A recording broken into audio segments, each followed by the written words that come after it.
All right, guys, hopefully the portrait intro works out.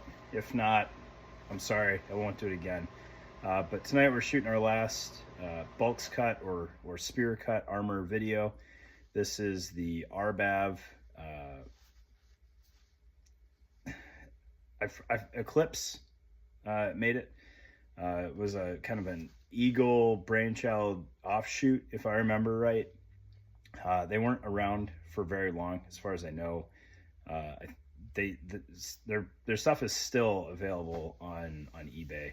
I keep looking at the ABU stuff. If one of these was an ABU and somebody knows where to find it, let me know, because I'll jump all over that. But in my opinion, this is probably the best total package BALCS carrier that's out there. There are some good competition from First Spear, the C-Jar, if you want a full molly field and all of that, or the Sleeper if you want just armor carriage. Those are both excellent options. Cry made a BALCS cut MBAV, which was also really cool. I think they also called it the RBAV, wildly different from this. Really cool setup, but not as complete of an outer carrier as you get with this thing. And if you want some built-in features or quick release is important to you, this is pretty hard to beat. So I'm wearing a medium. I've been getting some questions about belt kit with BALCS armor and how well that works out. So again, I'm 5'10". I believe I have a longer torso. Maybe I just wear my pants too low, I'm not sure.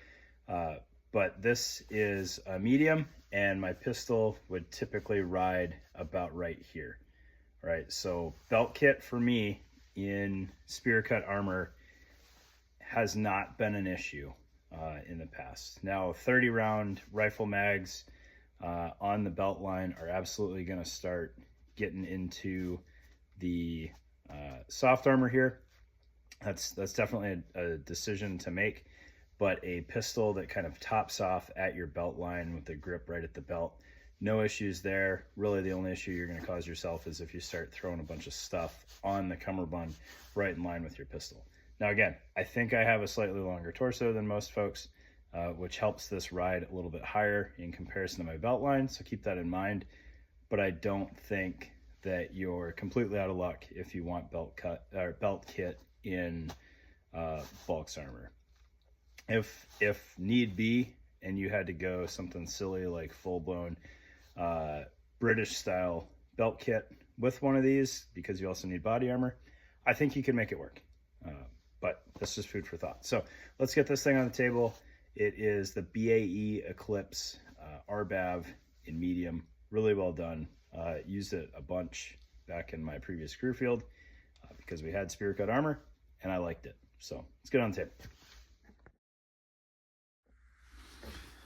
All right, if seeing this thing doesn't immediately give you flashbacks to watching Magpul Dynamics videos with Chris Costa and Travis Haley in between LAN parties, I apologize. Your childhood sucked, and there's nothing we can do about that at this point. I wish you better for the future. But this thing, super cool. I want to walk you through the features. This one's a little bit salty, so it is missing some things. It doesn't have the internal cummerbund, which is unfortunate, but if there was ever a time that you probably didn't need it, it might be on this version because it just works well. It's well thought out. All right. I have used these in small as opposed to medium. Small was not as ideal. It had some weird corners cut that made it not play super well with pouches. And this one is very much on the edge of that happening as well. However, being just a little bit bigger and a medium, you can get away with the things that you should be able to get away with, right? So mainly all of those issues came from the front flap. For whatever reason, on the smalls, they still tried to force 6 columns of webbing onto the flap, even though it wasn't big enough for that. At least most of them weren't. I think there was some variance in sizing. And to try to fit 3 mag pouches next to each other on the small was just not happening. what would have been really cool on the smalls is if they had cut their losses, and they could have continued that onto the mediums and larges as well, and made it 5, or in the case of the large, 7 columns wide, to play with some of those old school 5-column shingles or paraclete pouches. That would have been pretty dope. And they could have even made their own kind of front flap optimized pouch, because there was definitely a ton of those floating around. Like the most generic USGI 3-mag shingle possible that's floating out there, the Molly 2 one, that was a 5-column pouch, even though it had no business being a 5-column pouch. The old paraclete shingles were the same case, would have worked really well on this, and then they wouldn't have had to cut any corners with making the sizing kind of goofy here. On a medium, though, you should be able to mount your 3 mag pouches without any issues. All right, on the bottom of this cummerbund flap, you've got this little Velcro tab here, which flips up and in to engage with that, and then there's a snap fastener there for reinforcement that holds the cummerbund flap down once everything is set up, and then you've got this quick release tab here to pull that to open it, which you could tuck up in here with pretty good luck. And if you really don't need this thing at all, you could tape it together and kind of wad it up inside there. But that kept it there. It's kind of tight to work that in there when you're wearing this and have plates and kit and everything on there. And I would imagine there was a good percentage of the time where that was just left dangling loose, which is a little bit unfortunate, but that's what that's there for, is to reinforce that. Before we spread this out and make a giant mess of things, we'll look at the bib portion here. So you had a very nice full Molly field up there. It's really 6 columns, and then you've got just these edge pieces here, which you're not going to be able to do anything with aside from maybe run like a cattail antenna through there. I think you could fit that through there without too much drama. At least these bottom 2 up top, it got a little bit narrow there. No Velcro shenanigans or anything like that. No comms routing, no holes cut in there. This is all pre-laser cutting. And then up top here, you've got your quick release pillow. Although not really a pillow, it's just the pull strap, so a little bit lower bulk than what you saw on the Cirrus, but it's all Velcro reinforced, so it makes it pretty hard for your buddies to pop that on accident, or you to pop it on accident. All right, opening up the flap here, we've got our cummerbund. Both sides have a pull tab to make that pretty easy to open. And then one of the coolest features on this thing, again, mine is kind of salty, so some of this stuff is not completely configured the way that it should be. You've got these internal pockets here, which will fit M4 mags.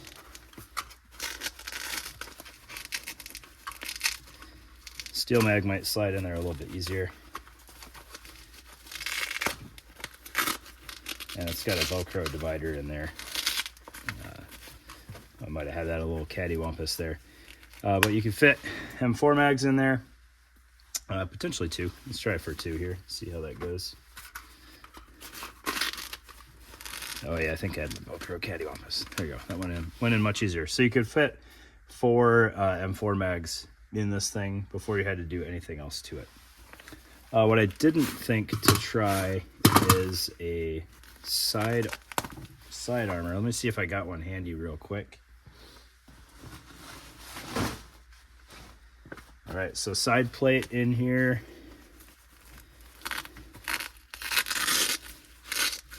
It'll fit that, and then your webbing strap come over the edge there.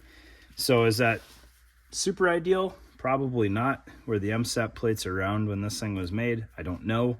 But a thin, true 6x6 side plate will fit in here, and it will be secure because you've got this pull the dot snap fastener there to hold that in. Is the plate exposed? Yeah, but you're not, so that's good. All right. Good to know that fits. You could also, as we saw in the Magpul videos, shove an inside the waistband holster in there and do some minimal arts and crafts to keep that installed. You've got grommets here at the bottom, so you just tie the bottom of the holster in there, right? You could have the paracord coming off the bottom of the holster on a grommet or something, or pull hole drilled in it, shove it in there, use the belt clips on the top edge of this, pull a paracord tight, put a knot in there, and it would hold just fine, right? Radios, you could probably do something along the same lines with a radio. An embedder or a 152 or a large Motorola is going to fight you in here, because it's designed to fit this on either half, and as soon as you have something bigger than this, you're not going to be using that Velcro in there, so having some sort of insert would be ideal to hold that, which inserts at the time were not super popular, so probably not going to find that. All right, looking at the inside of the plate bags here, this is like, again, I have the same issue on a lot of BALCS carriers. Same thing here. I really loathe this design, especially if you have to move your inserts in and out of things, because you've got exposed hook here, and most of these inserts are just covered in pack cloth. So as they hit that hook, they just get more and more worn out, artificially fast service life on those from hitting the Velcro in there. Much prefer a true bottom opening, or something that just does not involve this goofy Velcro sandwich. I really don't like that. It makes installing the soft armor far harder than it should be. It does have the clips for a groin panel, and then Velcro around the collar for yokes and whatever else to add more soft armor in there. If you're not using any of the attachments, it's kind of nice. It's right up against your neck and a little bit less abrasive. When I threw this thing on, I forgot about the pull tab here. That caught my forehead, and Velcro scratched the hell out of my skin, which was cool. It was a good learning experience.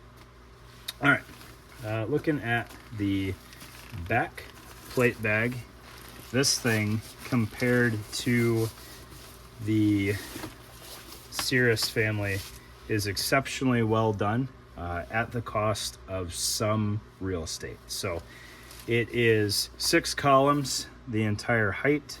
It does taper off a little bit down here towards the bottom, not a huge deal, so you get a little bit less room to play with on this, as opposed to the Cirrus that I believe was 8 or at least 7 columns on the entire height.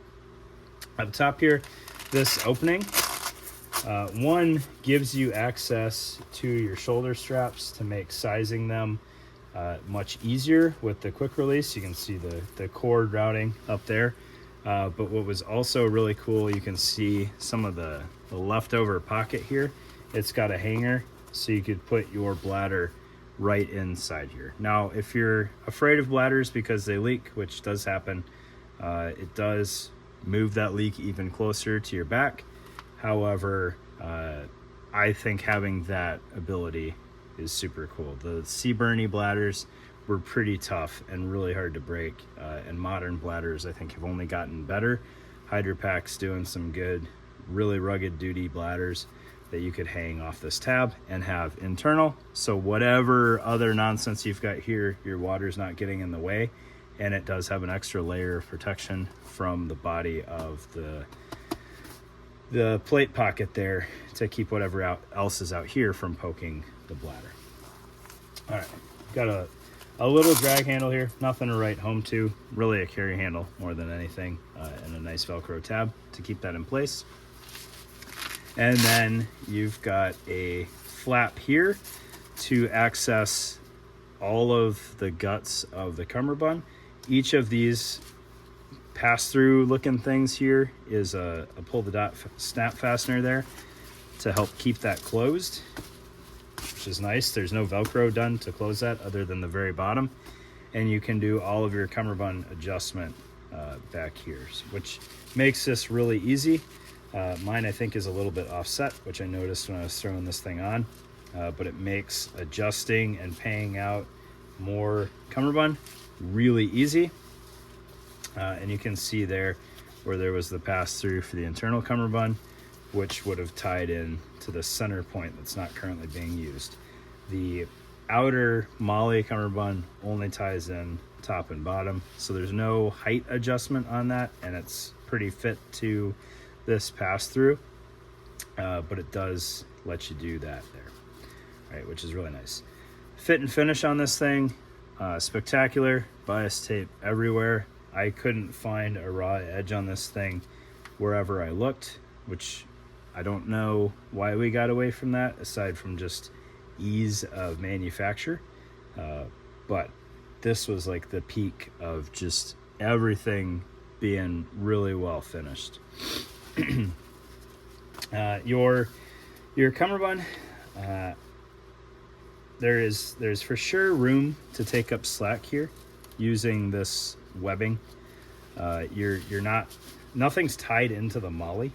It's all done behind the cummerbund here, so you just keep eating up slack through that tri-glide, and you can eventually, kind of butt your cummerbund ends right up against each other, so the QD feature is still working, and you just eat up MOLLE through the pass through there.